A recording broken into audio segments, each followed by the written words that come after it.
look like you should be principal of a college. Thank you.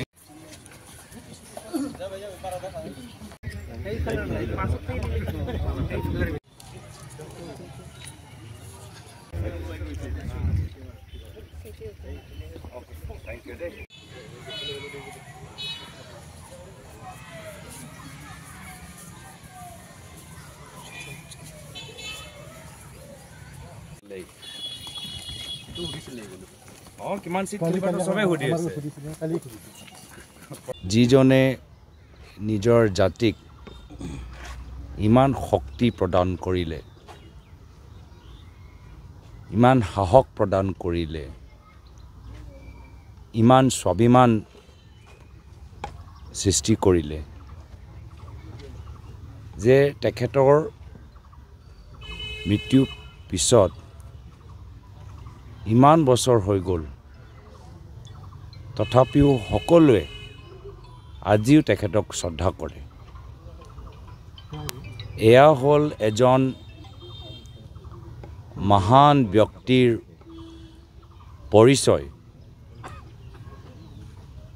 যিজনে মাত্ৰ নিজৰ জীৱিত থকা সময়তো নহয়, তেখেতৰ গুচি যোৱাৰ পিছতো বছৰে বছৰে বড়ো সমাজক সাহস, স্বাভিমান, শক্তি, প্ৰেৰণা দিছে।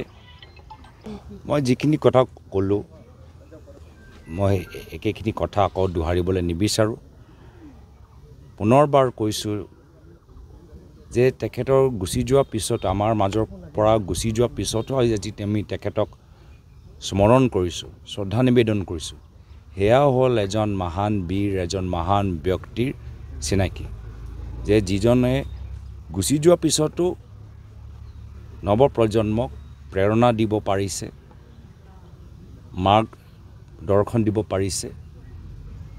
আৰু তেখেতৰ ছেক্ৰিফাইচ যে আজিও আমি স্মৰণ কৰিছোঁ, এয়া হ'ল এজন মহান ব্যক্তিৰ পৰিচয়। সেই মহান ব্যক্তিৰ প্ৰতি আমি শ্ৰদ্ধা নিবেদন কৰিছোঁ।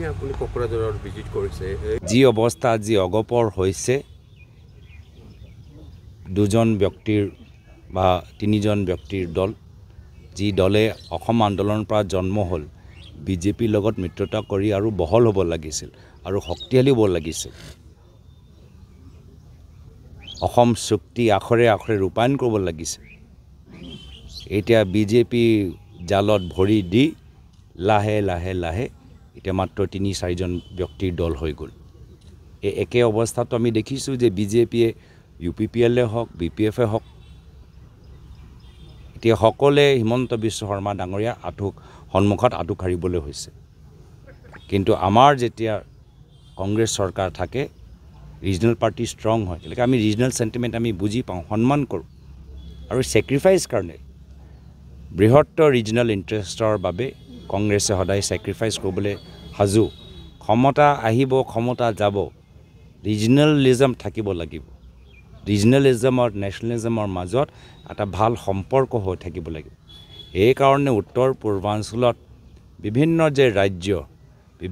ৰাজ্যত যে জন্ম কেনেদৰে হৈছিল, ৰিজনেলিজমৰ ওপৰত, লিংগুইষ্টিক আইডেণ্টিটিৰ ওপৰত, লেণ্ড আইডেণ্টিটিৰ ওপৰত। সেইকাৰণে মেঘালয়ে হওক, সেইকাৰণে আপোনালোকৰ মিজোৰামে হওক, এই চব আমাৰ কংগ্ৰেছে বুজি পায়। সেইকাৰণে উত্তৰ পূৰ্বাঞ্চলৰ মানুহৰ বিশেষ যে আৱেগ আছে, সেইটো বুজি পায়। আৰু এইখিনি কথা বিজেপি নাজানে। তেওঁলোকে only one nation one party, তেওঁলোকৰ উদ্দেশ্য হ'ল ওৱান নেশ্যন ওৱান পাৰ্টি, ন' AGP, ন' BPF, ন' UPPL। আৰু এই ওৱান নেশ্যন ওৱান পাৰ্টিক মাত্ৰ কংগ্ৰেছে যুঁজ দিব পাৰে। মই তেনেকৈ ক'বলৈ নিবিচাৰোঁ। হয়, কংগ্ৰেছ যেতিয়া কেন্দ্ৰত আমাৰ চৰকাৰ আছিল, ৰাজ্যত আমাৰ চৰকাৰ আছিল, প্ৰায়তঃ মুখ্যমন্ত্ৰী তৰুণ গগৈদেৱ আছিল, সেই সময়ত আমি বিচাৰিলে BTR অঞ্চলত কংগ্ৰেছ দলটোক বহুত আমি শক্তিশালী কৰিব পাৰিলোহেঁতেন। কিন্তু এয়া হ'ল কংগ্ৰেছৰ চিন্তাধাৰা যে ক্ষমতাতকৈ বেছি গুৰুত্বপূৰ্ণ হৈছে শান্তি। আৰু নিজৰ দলটোক আমি নিশ্চয় ভাল পাওঁ, কিন্তু যিসকলে বড়ো নেতৃত্বই ছেক্ৰিফাইচ কৰিছে নিজৰ জাতিৰ কাৰণে তেওঁলোকৰ আবেগ আমি বুজি পাওঁ এজন বিশেষ জনগোষ্ঠীৰ নিজৰ জাতিৰ প্ৰতি যে টান থাকে সেইখিনি কথা কংগ্ৰেছে বুজি পায় সেইটো আমাৰ কংগ্ৰেছৰ ডিএনএত আছে বিভিন্ন জনগোষ্ঠী জনজাতিক সন্মান দিয়াটো আৰু সেইকাৰণে কেন্দ্ৰত ৰাজ্যত চৰকাৰ থকা সত্ত্বেও নিজৰ দলৰ আমি বলিদান দি বৃহত্তৰ বিটিআৰ অঞ্চলৰ শান্তিৰ স্বাৰ্থত স্থানীয় বিটিআৰ সেই সময়ৰ নেতাসকলক তেওঁলোকৰ ত্যাগ আৰু বলিদানক সন্মান কৰি আমি নিজৰ দলটোক পিছত ৰাখিলোঁ বিটিআৰৰ মানুহক সন্মুখত ৰাখি স্বাভাৱিকভাৱে এনেকৈ কৰিলে আমাৰ দলৰ অলপ ক্ষতি হ'ল কিন্তু যোৱা কিছু বছৰৰ পৰা আমাৰ দলৰ স্থিতি আমি লাহে আকৌ বিল্ড আপ কৰিছোঁ ৰাইজে দেখিছে যে কংগ্ৰেছ দলে বিটিআৰৰ সম্পৰ্কত নিজৰ ছেক্ৰিফাইচ কৰিলে কিন্তু বৰ্তমান বিজেপি চৰকাৰ আজি তেওঁলোকে